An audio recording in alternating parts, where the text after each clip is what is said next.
পানি জমছে, পানি যদি নিষ্কাশনের ব্যবস্থা না থাকে তাহলে আমাদের এই অবস্থাই হবে। মানে ড্রেনেজ ব্যবস্থা খুবই খারাপ অবস্থা ভাই। চট্টগ্রামে আর যাওয়া লাগবে না, সিবোর্ডে আর যাওয়া লাগবে না, এখানে আপনার ঢাকা শহরে বসেই আপনি এখন সমুদ্র সৈকতের স্বাদ পাইতেছেন। সরকারি সরকার পালায় যাওয়ার পরে আমরা মনে করছি দেশের উন্নয়ন হবে, কিন্তু আসলে মূলত দেশের কোনো উন্নয়ন হয় নাই, দেশের কোনো ভাগ্য পরিবর্তন হয় নাই। যে যার পকেট ভরতেছে এবং তারা নিজেদের স্বার্থে সবকিছু ব্যবহার করতেছে। কোমর পর্যন্ত পানি, এখানে চলাফেরা মনে করেন যে মানুষের যাতায়াত, মানুষের দোকানপাট সব তো ডুবে গেছে। এবার মানুষ কি করে খাবে? এখন মনে করেন সরকারের যদি চায় যে মনে করেন যে আমাদের দুর্ভোগটা ওনারা দূর করতে পারবে। বাংলাদেশের ড্রেনের যে অবস্থা, ড্রেন ঘাটে ময়লা আবর্জনা থাকে, মানুষ ড্রেন পরিষ্কার করে না, ড্রেন ঘাট ময়লা করে রাখে, এই কারণে ফানিগুলো নামতে পারে না, রাস্তাঘাটে এরকম ফানি থাকে। অনেক কষ্ট করে সকালবেলায় যাওয়া লাগছে এরকম ফানির উপর দিয়ে, এখনো যাওয়া লাগে। 97 থেকে ঢাকা, তখন থেকে দেখে গ্রিন রোডে এখান থেকে নিউ মার্কেটের এই রোডটা খুবই জঘন্য অবস্থা। এটা পরিকল্পনা আজকে থেকে না, কোনো সরকারি এটা পরিকল্পনাটা বাস্তবায়ন করতে পারে নাই। এটা নিচু, এই জায়গাটা নিচু। যে সরকারি আসছে কোনো সরকারি এটা বাস্তবায়ন করতে পারবে না, ভবিষ্যতে পারবে কিনা আল্লাহই ভালো জানে। সিটি কর্পোরেশনের কাছে ড্রেন পরিষ্কার করা হয় না, ময়লা ছেলে ফেলা। এই বেহাল দশা হচ্ছে অতিবৃষ্টির কারণে, মানে যেভাবে পানিগুলো যাওয়া দরকার, যে ড্রেন ব্যবস্থা আছে ওই ড্রেন ব্যবস্থা টোটালি ভালো না এক কথায় বলতে গেলে। মানে যে ধারণ ক্ষমতা ড্রেন সইতে পারে এই পরিমাণ ড্রেনে পর্যাপ্ত জায়গা নেই। পানি অতিরিক্ত পানি বৃষ্টির কারণে এই পানিগুলো যেতে পারতেছে না। প্রকৃতি ঢাকারে ডোবায় না, ঢাকা আমরা ডুবাইছি, নিজেরা ডুবাইছি। ঢাকায় যে ডুবে এটা প্রকৃতির খেয়াল না, এটা একটা ধীর পরিকল্পিত। এই শহরের রক্ষা ব্যবস্থা নিজের হাতে আমরা ধ্বংস করছি। 3টা সংখ্যা শোনেন তাহলেই বুঝবেন। এক সময় ঢাকায় প্রাকৃতিক খাল ছিল 65টা, আজকার যত টিকে আছে 26টা, বাকি প্রায় 40টা খাল দখল হয়ে ভরাট হয়ে চিরতরে হারায় গেছে। এখন নতুন প্রজন্ম জানেও না যে ওইখানে একদিন খাল ছিল। 2 নাম্বার, একটা সুস্থ শহরে মাথাপিছু অন্তত 4.5 বর্গমিটার জলাধার থাকার কথা, একজনের জন্য 4.5 বর্গমিটার। পুকুর, বিল, লেক সব মিলা ঢাকায় আছে মাত্র 1.5 বর্গমিটার, আদর্শের 1/3। আর গত 44 বছরে 1980 থেকে 2024 ঢাকা তার 60% বেশি জলাধার হারায় ফেলছে। একই সময় শহরের কংক্রিট ঢাকা এলাকা বাড়ছে প্রায় 7.5 গুণ। 1980-তে ছিল মাত্র 7%, এখন 49%। যে পরিমাণে কংক্রিট কাঠামো থাকার কথা ছিল সেই পরিমাণে কংক্রিট কাঠামো 50টা থানার মধ্যে 30টারই সেই নিরাপদ সীমা অতিক্রম করে গেছে। ধানমন্ডি, মিরপুর, উত্তরার মতো এলাকা 80 থেকে 90% কংক্রিট, শুধু কংক্রিট। শহরটা আক্ষরিক অর্থে একটা কংক্রিটের চাদরে ঢেকে গেছে, যার নিচে পানি ঢোকার আর কোনো জায়গা নাই, ফাঁকা নাই। যে বক্স কালভার্ট দিয়ে পানি যাওয়ার কথা সেগুলোর ভেতরে ময়লা পানিতে পলিতে জমাট বেঁধে এখন স্বাভাবিক প্রবাহের 5 থেকে 10% গতিতে মাত্র পানি টানে। মানে নালা আছে কাগজে, বাস্তবে মৃত। খাল আর কালভার্টের ভেতরে পানি জমে সিমেন্টের মতো শক্ত হয়ে গেছে। তাহলে বুঝেন বৃষ্টির পানি নামবে কোথায় দিয়ে? খাল নাই, জলাধার নাই, নালা বন্ধ, পানি যাওয়ার সব দরজা আমরা নিজের হাতে বন্ধ করে দিছি। এখন বৃষ্টি নামলে পানি রাস্তাতেই থাকে, আর কোনো উপায় তো রাখিনি। এইটাই হইতেছে ঢাকার আসল গল্প। প্রকৃতি ঢাকারে ডোবায় না, ঢাকা আমরা ডুবাইছি, নিজেরা ডুবাইছি। আমরা খালটাল পরিষ্কার করি, তারপরে আবার সেটা ভরে যায়। কেন? কারণ খালটাল পরিষ্কার করা এটা একটা ঘটনা, কিন্তু এটাকে ঠিক রাখা, পরিষ্কার রাখা এটা একটা ব্যবস্থা। মোহাম্মদপুরে খাল কার্টুনিস্ট মিশুর উদ্যোগে পরিষ্কার করা হলো, কয়েকদিন পরে আবার ময়লা জমতে শুরু করলো। কারণ পরিষ্কার করা একটা ঘটনা, কিন্তু পরিষ্কার রাখা একটা ব্যবস্থা, আর সেই ব্যবস্থা করার সক্ষমতা আমাদের নাই। সেই পুরানো অভিশাপ, যৌথ সম্পদের ট্র্যাজেডি। খালে ময়লা ফেললে ব্যক্তির লাভ, এক ব্যাগ ময়লা, কিন্তু ক্ষতি গোটা শহরে ছড়ানো। তাই এলাকাবাসী যারা পরিষ্কার খালের সরাসরি সুবিধাভোগী তারাই খালে ময়লা ফেলে। আর একটু পরিষ্কার করে বলি, একটু বুঝতে সুবিধা হবে। দেখেন কিভাবে এটা কাজ করে। ধরেন আপনি খালের পাশে থাকেন, মানে আপনি বা যে কেউ একজন, আপনার হাতে একটা ব্যাগ ময়লা। আপনার 2টা পথ, হয় হাইটে গিয়ে ডাস্টবিনে ফেলবেন, নয়তো জানলা দিয়ে খালে ছুঁড়ে ফেলবেন। এখন আপনি মনে মনে হিসাব করেন, খালে ফেললে আপনার লাভ তো, সময় বাঁচলো, কষ্ট বাঁচলো, যাইতে হইলো না হাইটে হাইটে। আর ক্ষতি আপনারা এক ব্যাগ ময়লা তো গোটা খাল বরাদ হয়ে যাবে না, তাই না? ক্ষতিটা এত সামান্য, এত ছড়ানো যে আপনি নিজের টেরও পাবেন না। তাইলে আপনার ব্যক্তিগত হিসাবে খালে ফেলাটাই বুদ্ধিমানের কাজ, তাই না? যৌক্তিক কাজ। লাভ পুরাটা আপনার, ক্ষতির ভাগটা গোটা শহরে, যার মধ্যে আপনি একজন, আপনার উপরে সামান্য পড়বে। সমস্যা হইল এই একই হিসাব খাল পাড়ের প্রত্যেকে করে। 10,000 মানুষ প্রত্যেকে ভাবে আমার এক ব্যাগে কি বা হবে, আর 10,000 ব্যাগ জমে খালটা মরে যায়। এখানে আসল পেঁয়াজটা, যে এলাকাবাসী পরিষ্কার খালের সবচেয়ে বড় সুবিধাভোগী, শুকনো রাস্তা, মশাহীন পাড়া, তারাই খালটা ভরাট করে ফেলে। কারণ প্রত্যেকে নিজের জায়গায় দাঁড়ায়, ঠিক সিদ্ধান্তটা নেয়, ঠিক কথা করে, ঠিক কাম করে আর কি।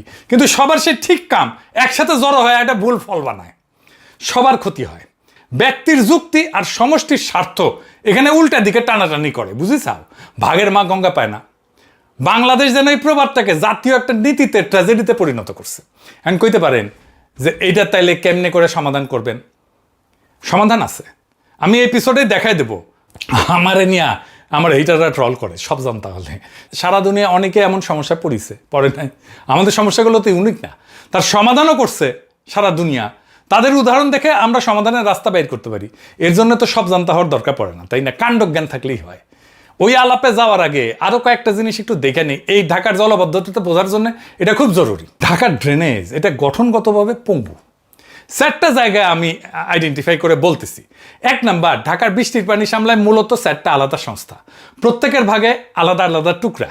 পানি উন্নয়ন বোর্ড চালায় বাঁধের রেগুলেটর এবং গেট, 52টা সুইচ গেট আছে, একটা পাম্প স্টেশন আছে। ওয়াসা চালায় বড় খাল এবং পাইপ, 385 কিলোমিটার ড্রেন আছে, 4টা পাম্প আছে, 10 কিলোমিটার বক্স কালভার্ট আছে। সিটি কর্পোরেশন চালায় ছোট নালা, উত্তরে 1250 কিলোমিটার, দক্ষিণে 961 কিলোমিটার। আর রাজুক তাদের নতুন রাস্তার পাশে ড্রেন বানায়। এখন বুঝেন, 1 ফোঁটা বৃষ্টির পানি নদীতে পৌঁছাইতে হলে তাকে রাজুকের ড্রেন, সিটি কর্পোরেশনের নালা, ওয়াসার খাল, পানি উন্নয়ন বোর্ডের গেট, 4টা মালিকানা পার হইতে হবে। 1 ফুল মে 2 মালি না, 1 ফুল মে 4 মালি। ঠিক যেখানে মালিকানা বদলায় ওইখানে গ্যাঞ্জাম বাঁধে, পানি আটকায়। বুয়েটের একটা গবেষণা সরাসরি বলছে যে কেউ কারোর সাথে সমন্বয় করে না, অথচ সব কাজ পরস্পর সংযুক্ত। এক জায়গায় সমস্যা হলে পুরা পানির প্রবাহ চ্যানেল আটকে যায়। 2 নাম্বার সমস্যা কি? ঢাকার পানি নামে মূলত গ্র্যাভিটিতে, মাধ্যাকর্ষণে। এর মানে উপর থেকে নিচে নামে স্বাভাবিকভাবে, স্বাভাবিক গতিতে পানি যেভাবে নামে আর কি, গড়ায় গড়ায় নদীতে। কিন্তু ভয়ঙ্কর ব্যাপারটা হইতেছে যে মে থেকে অক্টোবর এই টাইমে আমাদের ঢাকার আশেপাশে যে নদীর পানি স্তর, শহরের ভেতরের যে পানি স্তর তার চেয়ে উঁচু হয়ে যায়, বুঝছেন? তখন গ্র্যাভিটি উল্টা কাজ করে, নদীর পানি শহরের মধ্যে ঢুকে পড়ে, পানি বেড়ানোর বদলে নদীটাই শহরে ঢুকে ফেলে। তাইলে আপনার ওই যে দিক দিয়ে নদীতে পানি যাবে সেটা বেড বন্ধ করে পাম্প চালানো ছাড়া তো কোনো উপায় নাই। এই চট্টগ্রামে যে জোয়ার সমস্যায় হুবহু একই রকম ঢাকাই সংস্করণ, শুধু সাগরের বদলে নদী।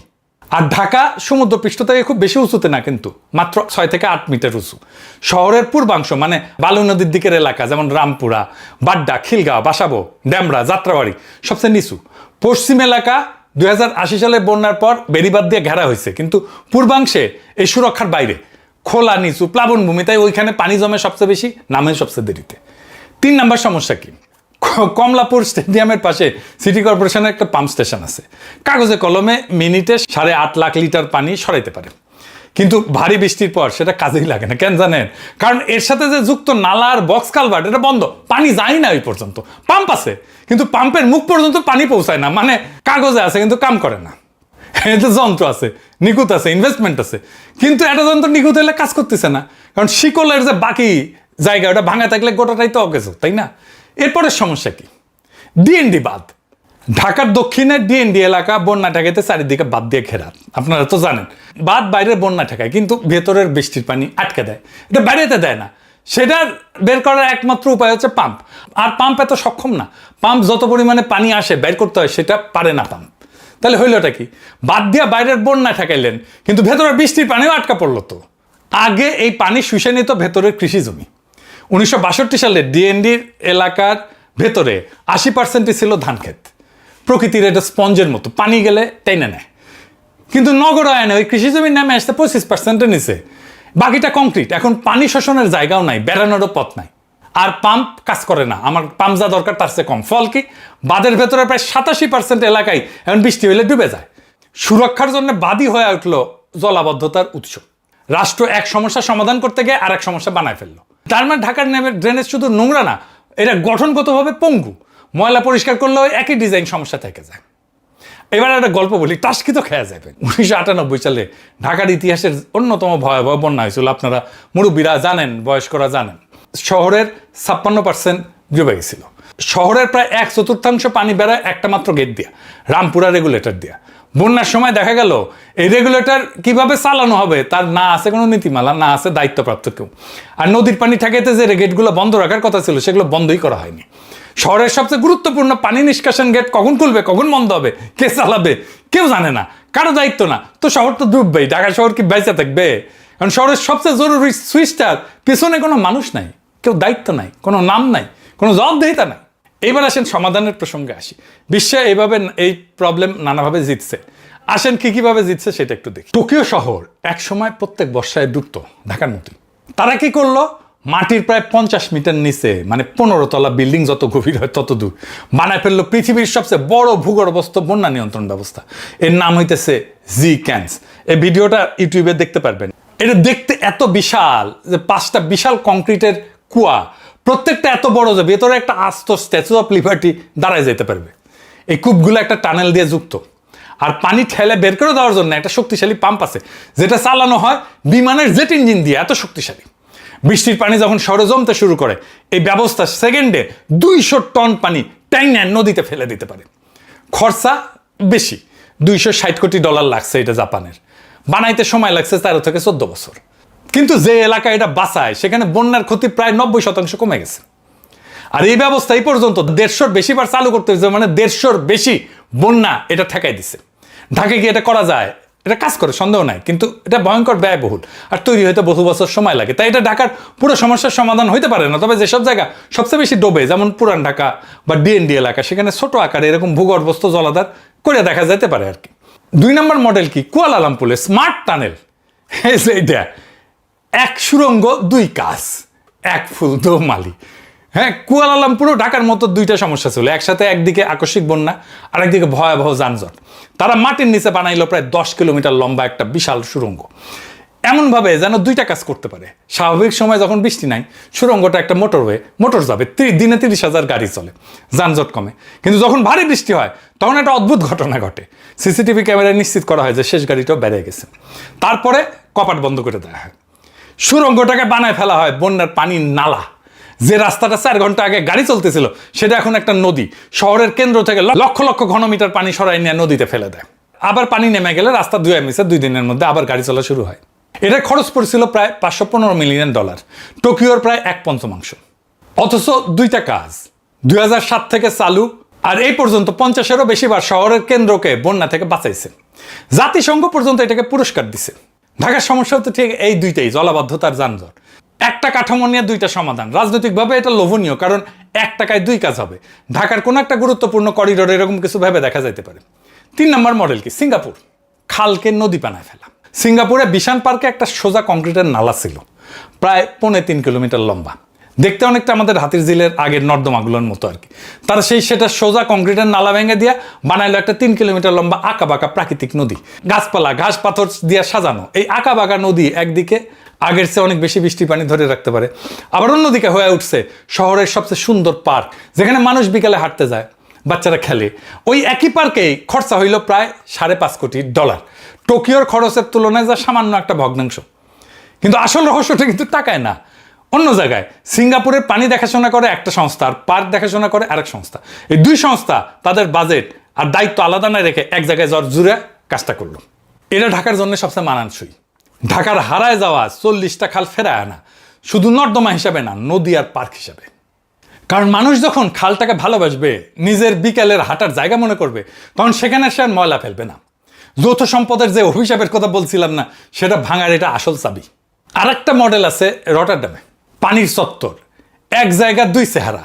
মানে রটারডাম কিছু বানাইলো পানির চত্বর। ব্যাপারটা এমন যে শহরের খোলা চত্বর, খেলার মাঠ, স্কোয়ারগুলো এমনভাবে বানানো হইলো যে শুকনা দিনে ওইগুলো বাচ্চাদের খেলার মাঠ হবে, বাস্কেটবল কোর্ট হবে, বসার জায়গা হবে। কিন্তু ভারী বৃষ্টির সময় ওই একই চত্বর নিচু হইয়া অস্থায়ী জলাধার পুকুরে পরিণত হয়ে যাবে।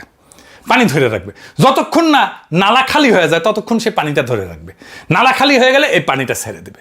একটা নির্দিষ্ট জায়গা, একটা নির্দিষ্ট দায়িত্ব। ঢাকার পার্কে, খেলার মাঠে, স্কুলের মাঠে এইগুলোকে ডাবল ডিউটিতে লাগানো যায়। শুকনা দিনে খেলার মাঠ, বৃষ্টির দিনে জলাধার। জায়গা নতুন করে কিনতে হয় না, যা আছে তাকেই 2 ভাবে কাজে লাগানো যায়। আমাদের তো দরকার অতি বৃষ্টির সময় পানি ধরে রাখা। আমরা এই কাজ তো কিছুটা হইলো করছি, ঢাকার নিজে হাতির ঝিলেই করছি। এই একটা জায়গা শহরের প্রায় 1/4 বৃষ্টির পানি ধরে রাখে। এটা কার্যকর প্রাকৃতিক জলাধারের মতো কাজ করে। গবেষকরা বলছে যে হাতির ঝিলের মতো আরো অন্তত 20টা এরকম জলাধার বানানো হোক। আর একটা গবেষণা বলছে ঢাকার মাত্র 15টা খাল যদি ঠিক মতো খনন করা যায়, তাইলে ঢাকা শহরের প্রায় 80% জলাবদ্ধতা দূর হয়ে যাবে। মানে সমাধান কোনো দূরের স্বপ্ন না, হাতের নাগালে। তাহলে ঢাকার জন্য সবচেয়ে বাস্তব পথ কোনটা? আমি কইতে পারেন দাদা এত বড় বড় পরিকল্পনার কথা কইছে, আমি তো বর্ষায় ডুবতেছি এখনই, সামনের বর্ষাতেও ডুববো, তাহলে দ্রুত এই 2-1 বছরের মধ্যে কি কোনো পার্থক্য টের পাওয়া সম্ভব? হ্যাঁ সম্ভব, কিন্তু একটা শর্তে, যদি শেষে বলবো দেখেন 2টা জিনিস আলাদা করতে হয়। একটা হইলো সমস্যার স্থায়ী সমাধান, সেটা বছরের পর বছরের কাজ। আর একটা হলো দৃশ্যমান উন্নতি, মানে মানুষ যেন টের পায় যে আগের চেয়ে কম ডুবতেছে, পানি দ্রুত নামতেছে। এই দ্বিতীয়টা অনেক দ্রুত সম্ভব। সবচেয়ে দ্রুত 1 বর্ষার মধ্যেই নালা আর কারভার্ট পরিষ্কার করতে হবে, সোজা হিসাব। মনে আছে বলছিলাম ঢাকার বক্স কালভার্টগুলোর ভেতরে জমাট বেঁধে স্বাভাবিক গতির মাত্র 5 থেকে 10% পানি টানতেছে। এখন ভাবেন এই বন্ধ কালভার্ট যদি শুধু পরিষ্কার কইরা অর্ধেক গতিতেও আনা যায়, ওই এলাকা পরের বৃষ্টিতেই মানুষ পার্থক্য টের পাবে। এখনই এই বক্স কালভার্ট পরিষ্কার করার কাজে ঝাঁপে পড়া উচিত।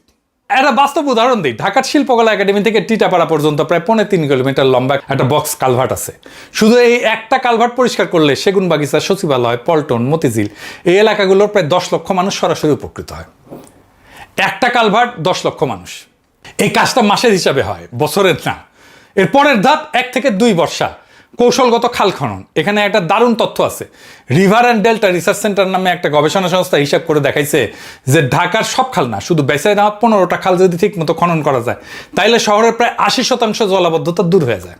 আর এই খালগুলো কিন্তু ঠিক করে ফেলছে কোনটা কোন এলাকা বাঁচাবে তাও জানা। যেমন ধরেন পান্থপথের নিচে যে বক্স কালভার্ট খালটা আছে, সেটা খনন করলে কলাবাগান, ধানমন্ডি 27, কাঁঠালবাগান, গ্রিন রোড, হাতিরপুল এই ভয়ঙ্কর জলাবদ্ধ এলাকাগুলো উপকৃত হবে। মানে কোথায় হাত দিতে হবে সেটাও গবেষণায় বলা আছে, শুধু কাজটা করতে হবে। 15টা খাল খনন 1-2 বর্ষার কাজ, যদি সত্যিকারের সদিচ্ছা থাকে। পরিষ্কার করার তো একটা ঘটনা আগে বলছি না, পরিষ্কার করার একটা নাম আছে এদের, ক্র্যাশ প্রোগ্রাম। মানে প্রত্যেক বর্ষার ঠিক আগে হুড়মুড় করে ছুটে যায় বক্স কালভার্ট, খাল এগুলো পরিষ্কার করে জোড়াতালি দিয়ে একটা মৌসুম পার করে। কিন্তু এই ক্র্যাশ প্রোগ্রাম শব্দটা একটা স্বীকারোক্তি যে কোনো স্থায়ী ব্যবস্থা নাই। ফলে 1 বর্ষায় পরিষ্কার করলেন, পরের বর্ষায় আগের অবস্থা, আগের ময়লা, আগের দখল, সেই একই ডুবন্ত মিরপুর, ডুবন্ত ঢাকা। তাই পরের বর্ষায় ঢাকাবাসী নিঃসন্দেহে পার্থক্য টের পেতে পারে যদি এখন থেকে কালভার্ট পরিষ্কার করে কয়েকটা খাল খনন শুরু করা হয়। কিন্তু সেই উন্নতি বছরের পর বছর ধরে রাখতে গেলে লাগবে সেই একই জিনিস, যেটা এই গোটা পর্বে বারবার ফিরে আসছে: একক দায়িত্বশীল কর্তৃপক্ষ, নিয়মিত রক্ষণাবেক্ষণ আর দখল ঠেকানোর স্থায়ী ব্যবস্থা। দ্রুত উন্নতি টের পাওয়ানো সহজ, সেই উন্নতি ধরে রাখাটাই হয়েছে আসল পরীক্ষা। ঢাকার জলাবদ্ধতার সমস্যার সমাধান খুবই সম্ভব, কোনো একক মডেল না, যতগুলো মডেলের কথা বলছি, বরং একটা মিশ্রণ। হারানো খাল পুকুর ফিরে আনা, নদী পার্ক জলাধার বানানো, সস্তা দেশীয় টেকনোলজি যেমন হাতের জিলে আমরা করছি, এটা প্রমাণিত। তার সাথে 2-একটা কৌশলগত জায়গায় স্মার্ট টানেলের মতো বহুমুখী কাঠামো, যেখানে জলাবদ্ধতা আর যানজট দুইটাই তীব্র। নতুন যেই সমস্ত কনস্ট্রাকশন হবে সেইখানে রটারডামের মতো চত্বর, আর সবচেয়ে চরম জলাবদ্ধ পয়েন্টে শেষ উপায় হিসেবে টোকিওর ছোট ছোট সংস্করণ। কিন্তু এই সবগুলোর একটা সাধারণ শর্ত আছে: কুয়ালালামপুরে স্মার্ট টানেল কাজ করছে কারণ তার পিছনে ছিল একক কর্তৃপক্ষ আর রাজনৈতিক সদিচ্ছা। সিঙ্গাপুরের নদী কাজ করছে কারণ 2 সংস্থা বাজেট একসাথে করছিল। মানে ঘুরে ফিরে আমরা সে একই জায়গায় ফিরে আসি। যন্ত্রণা, নকশা না, বিদেশি মডেল না, আসল চাবি হইল সে একক দায়িত্বশীল জবাবদিহিমূলক কর্তৃপক্ষ। সমাধান বিশ্বজুড়ে ছড়ায় আছে। ঢাকার দরকার শুধু সেইগুলোকে তুলে এনে এক হাতে বাস্তবায়ন করার মতো একটা রাষ্ট্র। আমাদের রাষ্ট্র তো দক্ষ না, কম্পিটেন্ট না। এই রাষ্ট্র আপনার আমার কোনো সমস্যার সমাধান দিতে পারে না। এই রাষ্ট্রের সেই সক্ষমতাই নেই। আমাদের ব্যুরোক্রেসিকে বলি, নিজেরা পলিটিক্যাল ডিসিশন নেন না। আমাদের সমস্যা কিন্তু ব্যুরোক্রেসি একটা, মানে পলিটিক্যাল ডিসিশন নেবে পলিটিক্যাল লিডারশিপ, পলিটিক্যাল লিডারশিপের উপরে ছাইড়া দেন। মুশকিল হয় আপনারা পলিটিক্যাল ডিসিশন নেন আর পলিটিক্যাল লিডাররা ব্যুরোক্রেটিক ডিসিশন নেয়। অ্যান্ড কইবেন, এক্সাম্পল দেন, ভাবেন একজন ইউএনও বা ডিসির কাজ কি হওয়ার কথা? সরকারের সিদ্ধান্ত মাঠে বাস্তবায়ন করা, তাই তো? এটা প্রশাসনিক কাজ, এটাই তাদের দক্ষতা।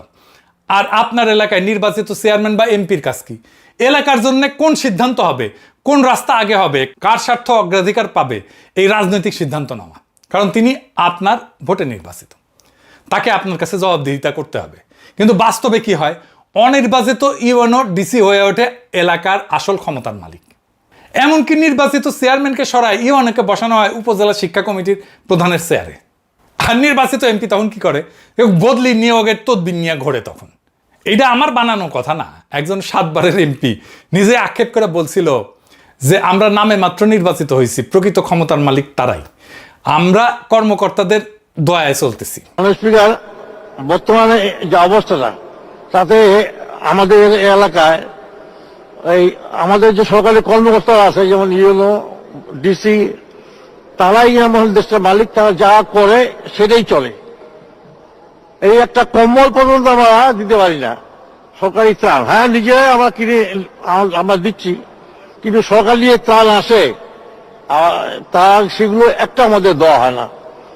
আমরা চাই তারা দয়া করে বলে যে লোকটাকে পাঠিয়ে দিন, একটা স্লিপ দিয়ে আমি কম্বলটা দিয়ে দিব।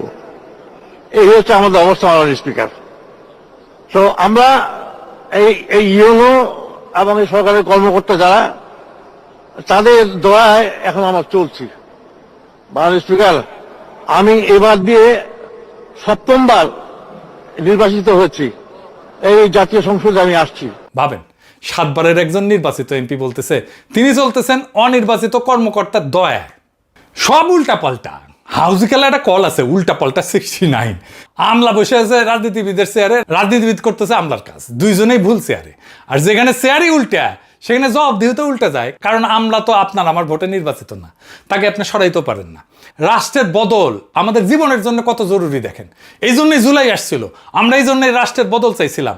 এটা না হইলে আমাদের কোনো সমস্যাই মিটবে না, কারণ আমরা সেই চাবি দিয়ে আমাদের ভাগ্যের তালা খুলতে চাইতেছি, যেই চাবি সেই 1972 সাল থেকে কাজ করেনি, আগামী 1000 বছরও করবে না। তাই আপনার আমার সবার সেই আওয়াজ তোলা বন্ধ করা যাবে না। আমাদের নয়া রাষ্ট্র লাগবে, নয়া রিপাবলিক লাগবে, নইলে আমি আপনি কেউ আজাদ হইতে পারবো না, আমাদের রাষ্ট্র আজাদ হইতে পারবে না। ইনকিলাব জিন্দাবাদ, আজাদি জিন্দাবাদ।